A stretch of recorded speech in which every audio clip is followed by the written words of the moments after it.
The President of the Federal Republic of Nigeria, Bola Ahmed Tinubu, will commission the Red Line mass transit train on Thursday in Lagos State.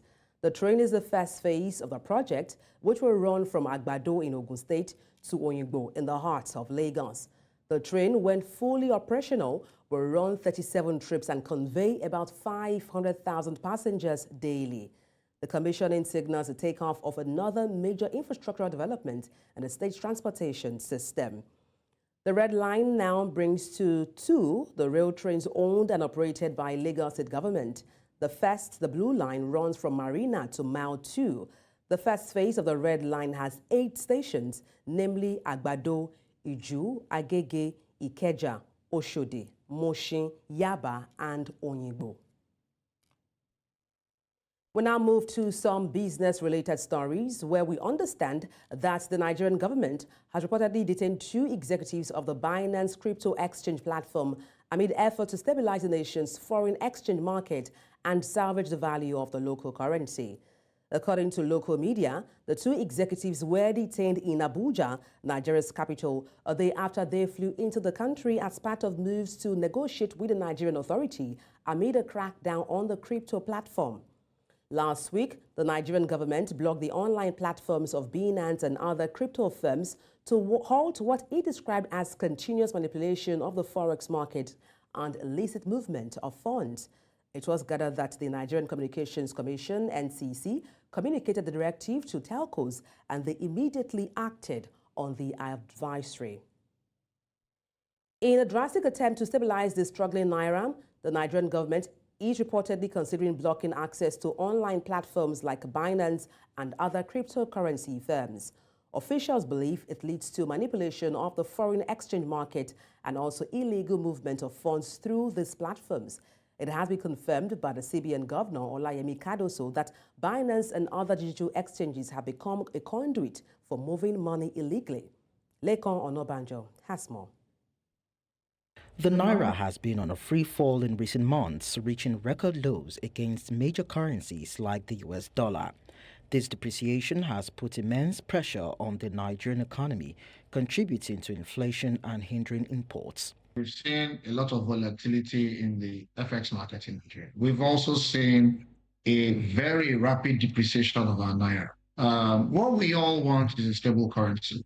The government argues that crypto platforms, particularly Binance, with their peer-to-peer functionalities, are being used to exploit weaknesses in the official foreign exchange market and facilitates the illegal transfer of funds. And CBN Governor Olayemi Kadoso mentioned that Binance in Nigeria had been used to move at least $26 billion, further giving more credence to the need to curb the activities of digital exchanges in Nigeria. Whether we call them speculators or they are money launderers or any other criminal groups will distort the market.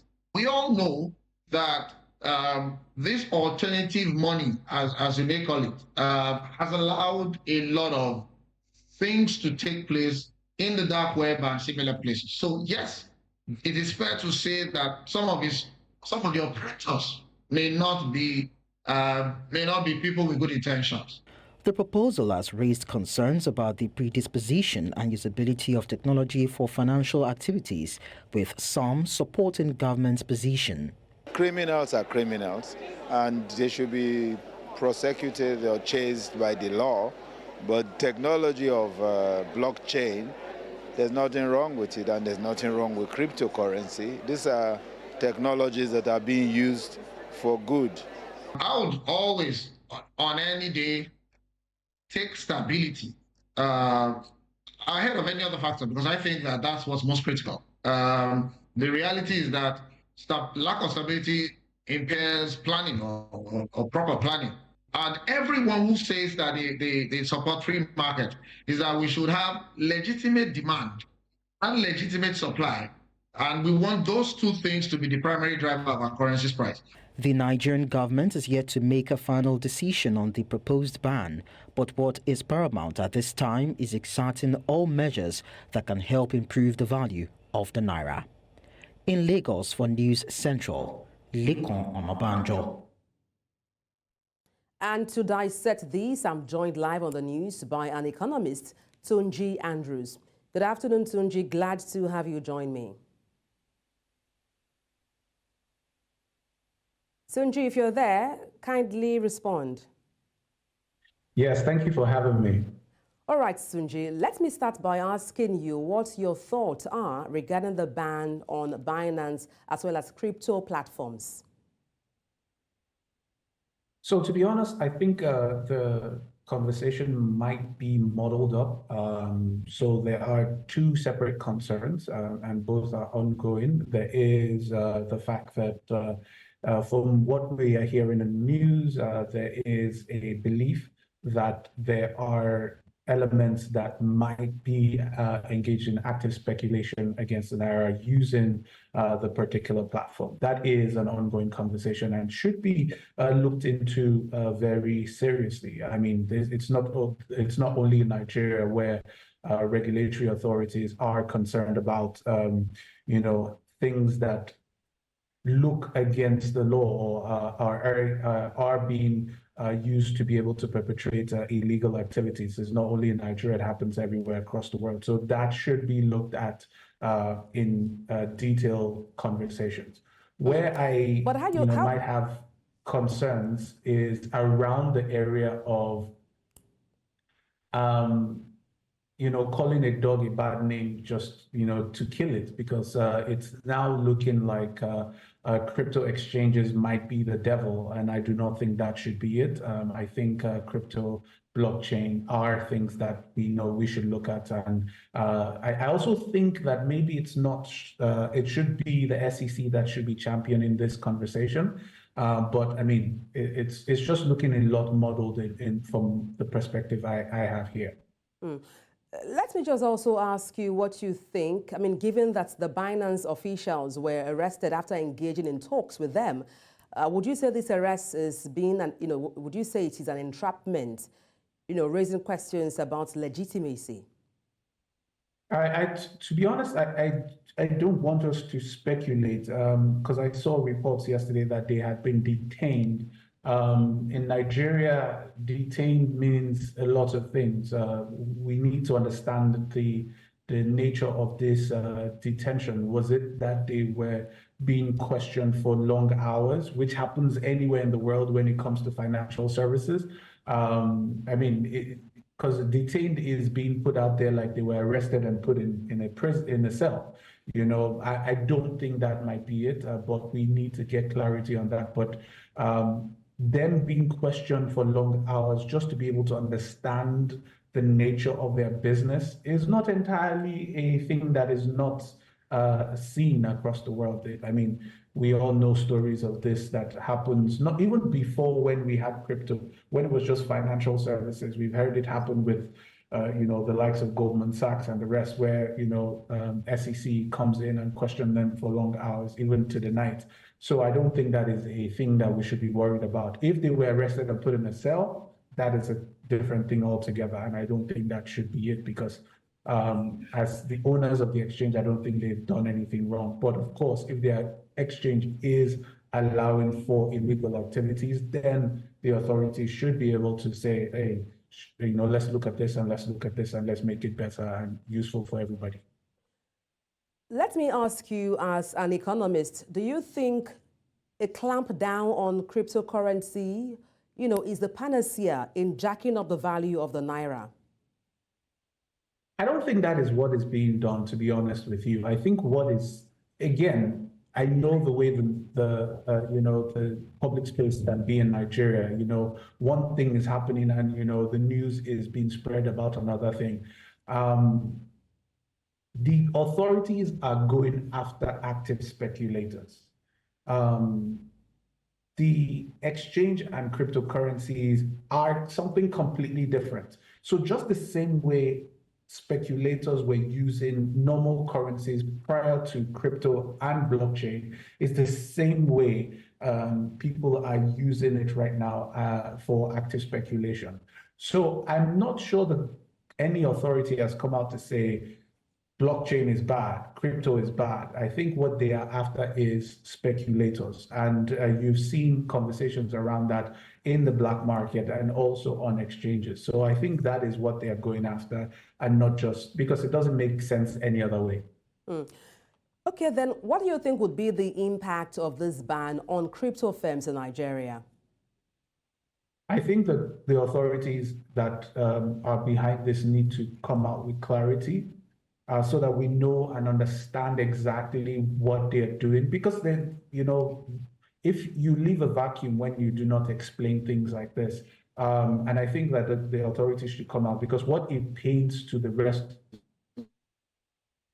not open to digital financial transactions. And that, I don't think that is what Nigeria is portraying of itself. So I think the authorities need to come out and say it, because if it is left on responded to, the message out there is that we are anti-crypto, we are anti-blockchain, we are anti-financial technology, and I don't think that is what we are.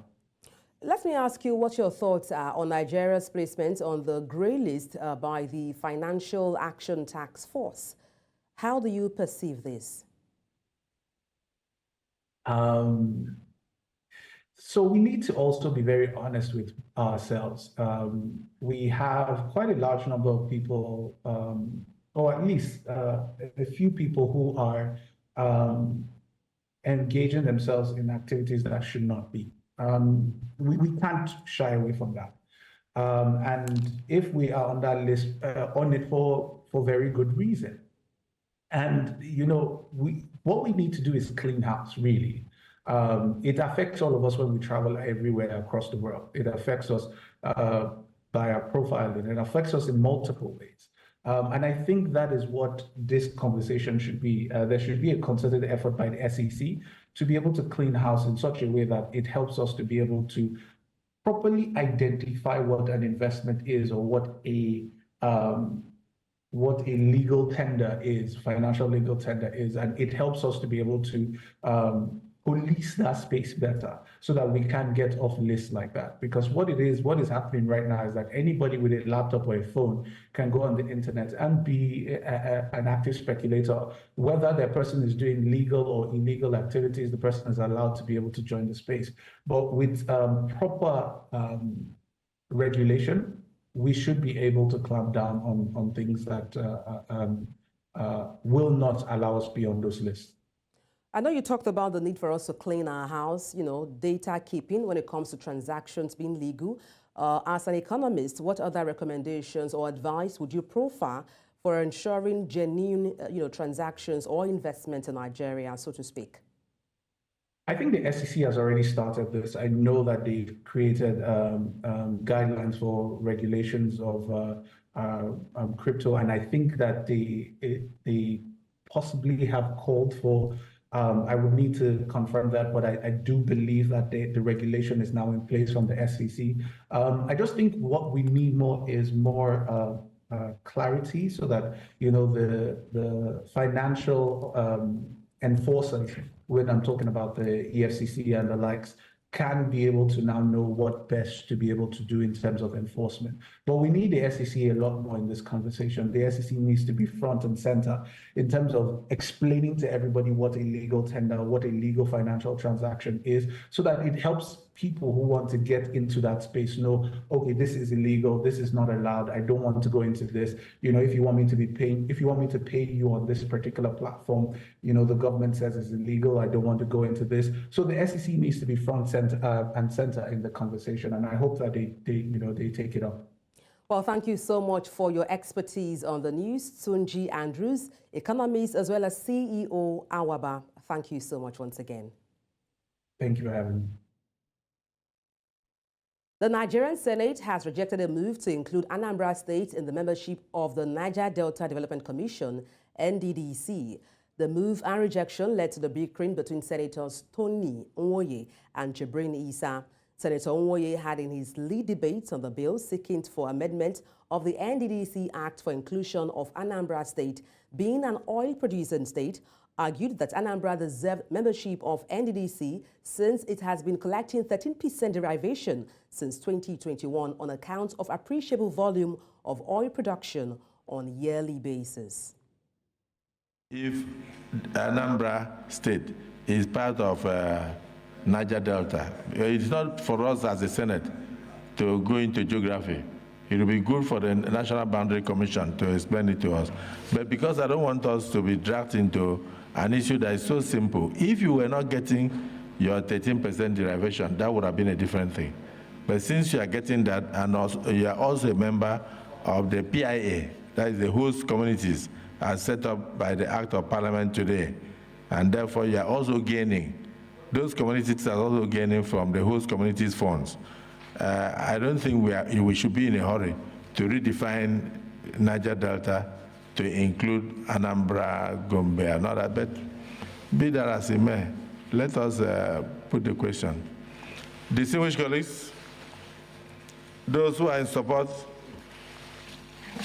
of the argument that this bill be now read a second time to go for second reading, say aye. Those against say nay. The next have it. Labour Party's aspirants in the just concluded governorship primaries in Benin City, Edo State, South Nigeria, have thrown their weight behind the candidate of the party, Olumide Akpata.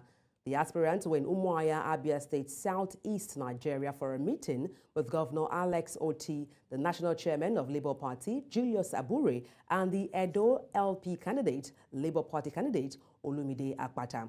Youth Central's Chiwo Gele reports.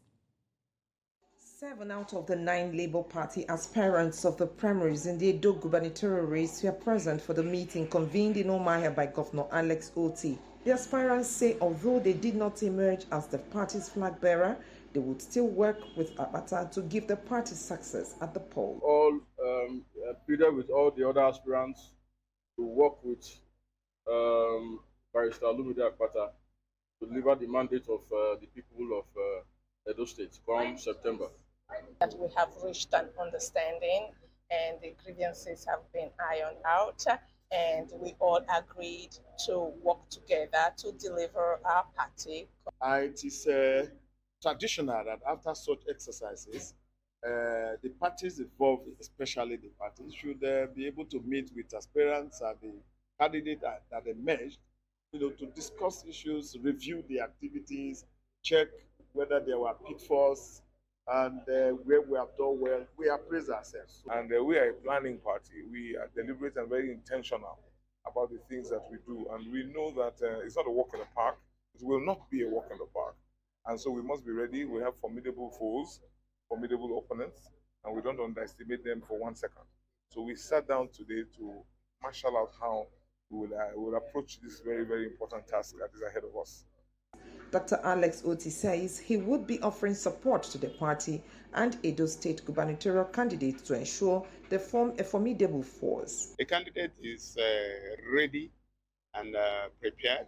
I'm sure you've seen his performance even prior to the primary. So I think he's ready, he has the capacity to run his election.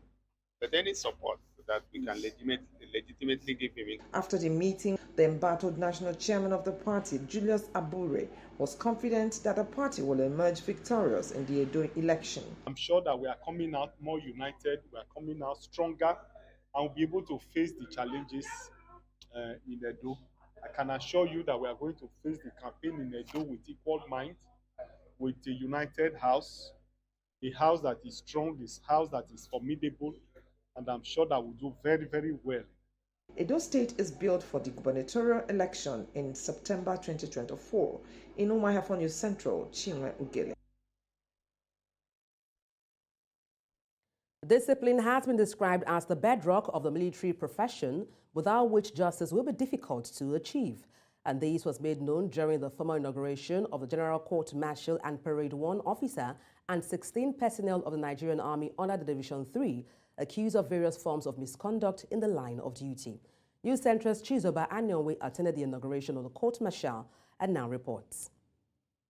This exercise is one of the major calls from civilians to the military in the discharge of their duties as well as in the face of series of alleged complicity in various violent attacks in some parts of Plateau State.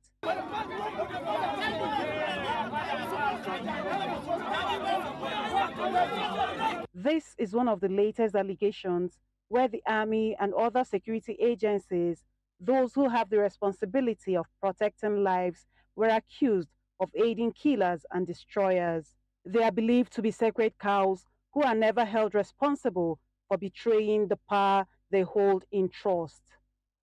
Addressing the trust deficit is what this court-martial is expected to handle. This compelling order of the 3-Division General Court-Martial was signed on February 6, 2024 by the General Officer Commanding 3 Division, Major General Abdulsalam Abubakar. It is an internal mechanism for trying and punishing security personnel who violate the code of conduct of the agency.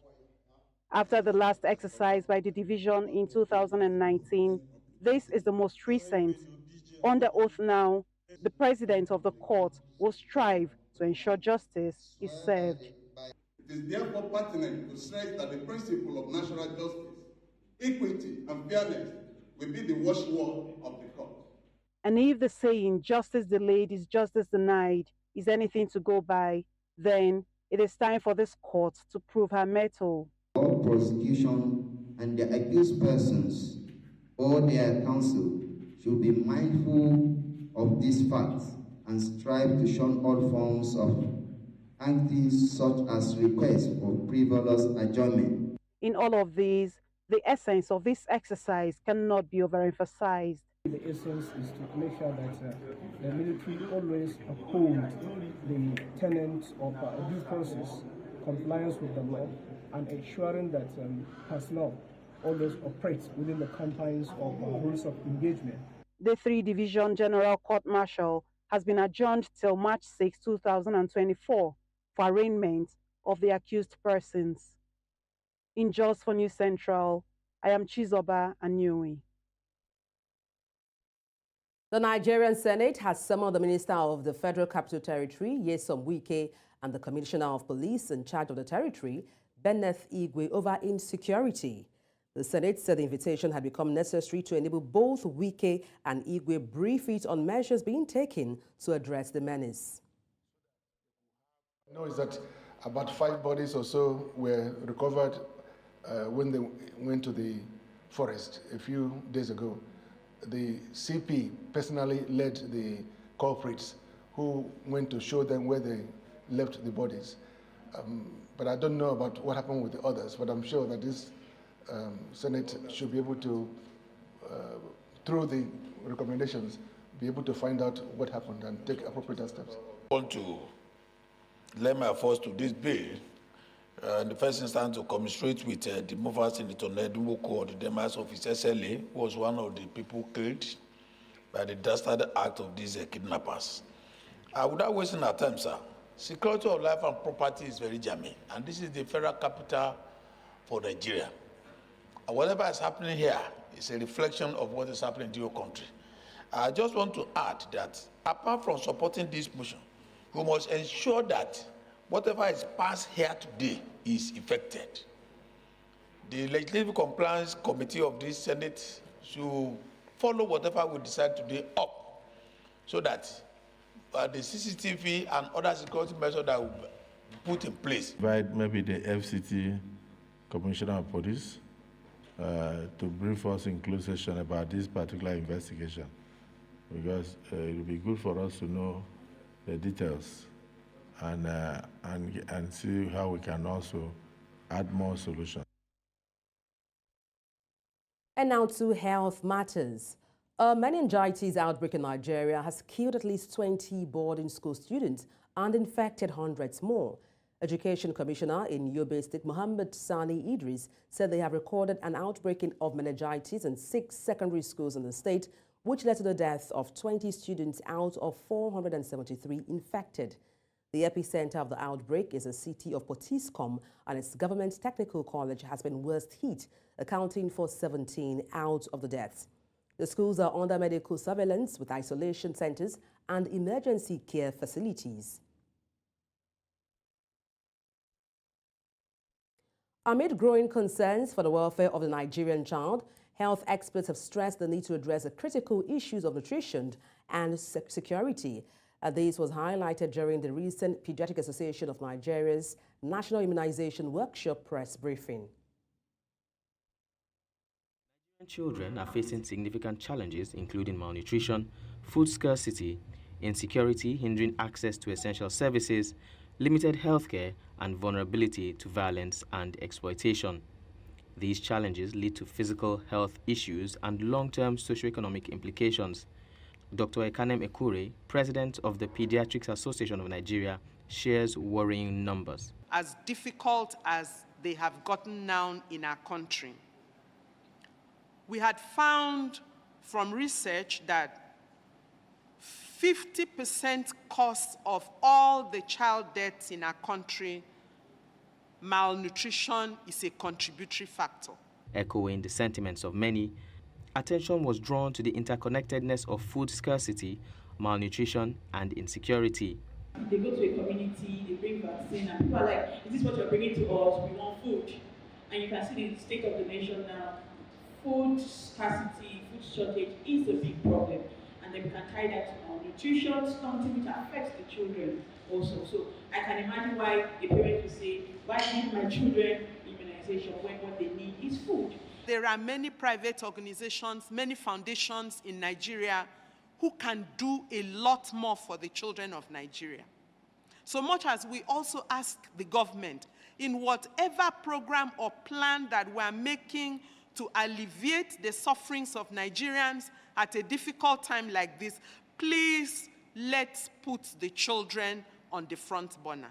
Echoing a collective plea, Dr. Ekure emphasized the urgent need for security agencies to prioritize the well-being of Nigerian children, urging them to amplify their efforts in safeguarding vulnerable communities from the threats of violence and exploitation. And I agree that security has threatened the well-being of Nigerian children long enough. With the nutritional superiority of natural food over artificial alternatives, a return to breastfeeding as the fundamental natural food practice emerged as a plea to ensure the health and vitality of Nigerian children amidst other identified setbacks.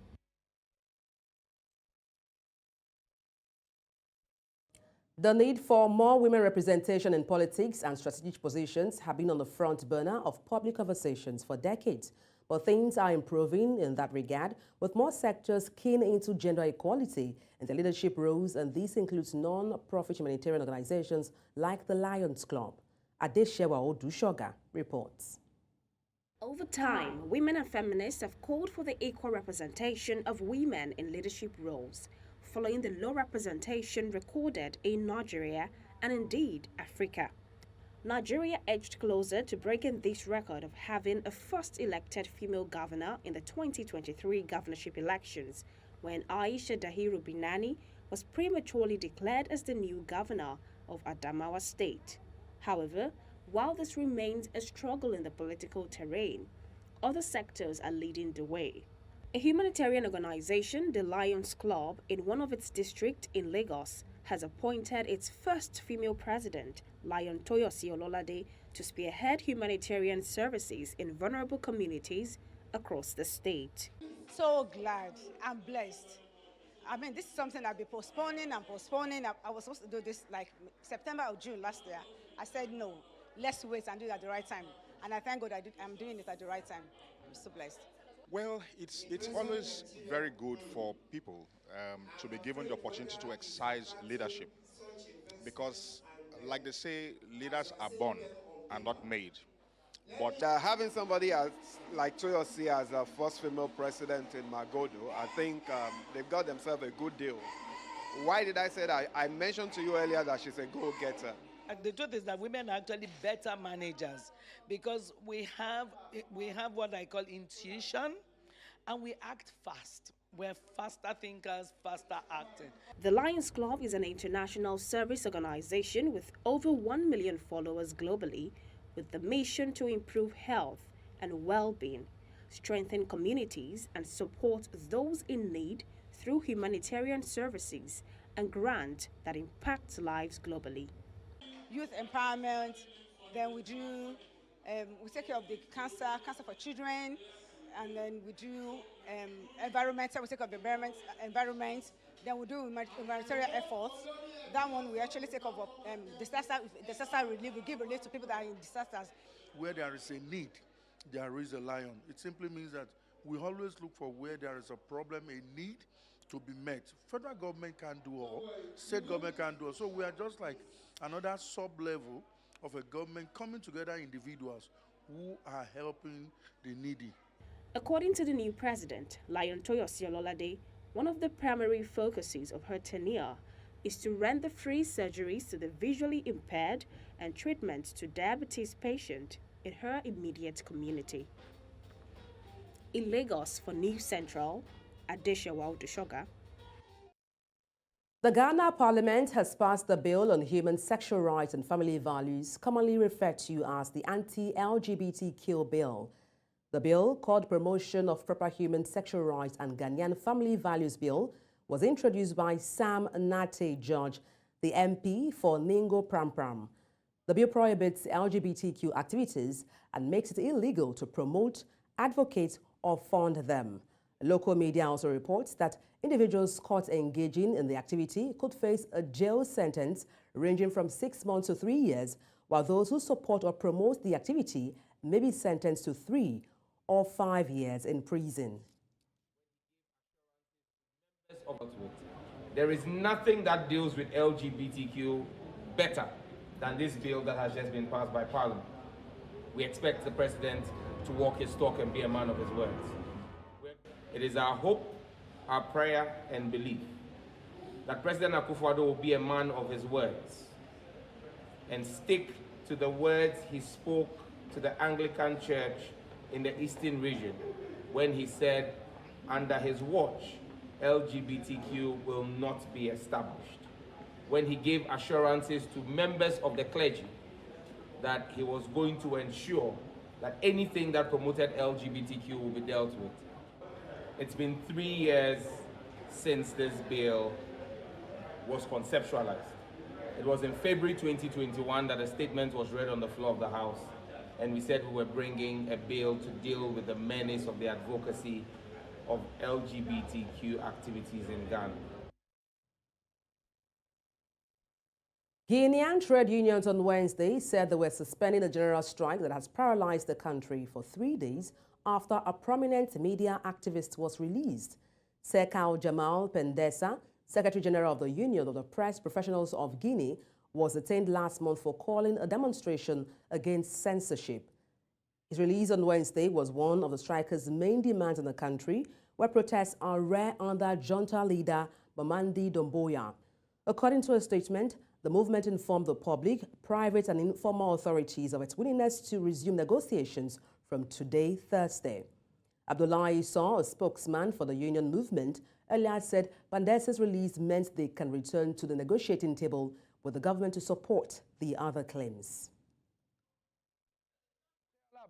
Il est acquis, il est satisfait, Pendesa est dehors, il est libre, mais ça ne veut pas dire que le combat ne continue pas. Pas du tout. Dans les heures qui vont suivre, le mouvement syndical va se retrouver pour réexaminer la situation, pour voir dans quelle mesure, encore une fois, on va se positionner pour, bien entendu, amener le gouvernement à satisfaire nos autres points de revendication, à savoir la fin du brouillage des radios privées, la réintégration intégrale et systématique des chaînes Espace TV, Évasion et Dioma au niveau des bouquets canaux et Startime, enfin, la libération de l'Internet. Non, pas enfin, la libération de l'Internet et enfin, la baisse du prix des matières. In Central Africa, attack on the office of Chad's Answer Internal Security Agency in the capital in N'Djamena has killed several people. Blaming the overnight assault on activities of the opposition Socialist Party Without Borders, PSF, headed by Yaya Dilo, the government said that the situation is now completely under control and perpetrators of these acts have been arrested or are being sought and will be prosecuted. The attack came after a party member was arrested and accused of assassination attempt against the president of the Supreme Court. Dilo is a fierce opponent of the Chad's transitional president, his cousin Mahamat Idris Deby Itno. He denounced the attack against the Supreme Court president as staged. Bonsoir et bienvenue aux 20h de la télévision nationale. Nous commençons ce journal par ce communiqué. Le gouvernement tchadien tient à informer l'opinion nationale et internationale qu'une tentative d'assassinat contre le président de la Cour suprême a été fomentée par le secrétaire chargé des finances du Parti socialiste sans frontières PSF, ce qui a conduit à son arrestation. Cependant, la situation a pris une tournure dramatique avec une attaque délibérée des complices de cet individu mené par les éléments du PSF et à leur tête le président de ce mouvement. Philippine President Ferdinand Marcos told Australia's parliament his country was on the front line of a battle for regional peace, pledging resolve as he sought support in the maritime dispute with China. With Beijing's warships detected in waters off his country's coast, Marcos told Australian lawmakers that the Philippines now find itself on the front line against actions that undermine regional peace, erode regional stability, and threaten regional success. He vowed to remain firm in defending his country's sovereignty.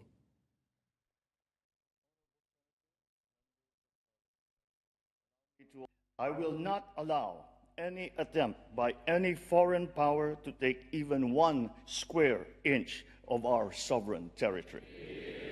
The challenges that we face may be formidable, but equally formidable is our resolve. We will not yield. Then as now, the security and continued prosperity of the region of countries like Australia relies upon that effort. The protection of the South China Sea as a vital, critical global artery is crucial to the preservation of regional peace and, I dare say, of global peace. We have an abiding interest in keeping our seas free and open and in ensuring unimpeded passage and freedom of navigation. Geopolitical polarities and strategic competitions threaten our hard-won peace, even as we remain beset by unresolved inequities and inequalities within and amongst nations. Powerful and transformative technologies can destabilize our political and social order. Climate change threatens our very existence. These tectonic shifts are acutely felt in the Indo-Pacific.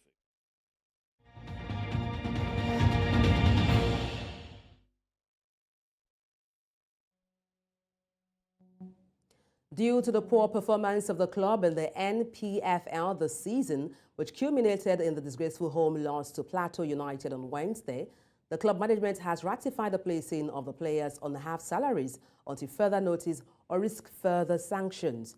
The Owerri side were beaten 5-1 at home for the first time in their history by Plateau United.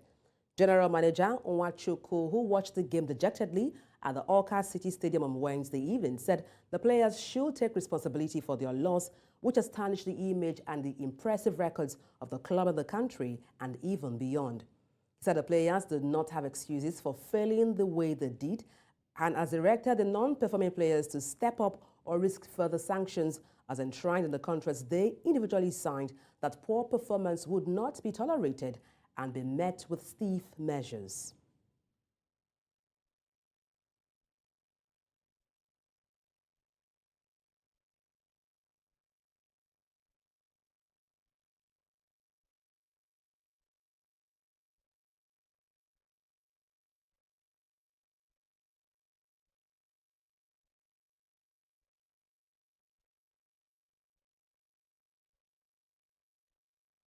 And that's all on the news at this hour. But before we go, let's take a look again at some of the major stories.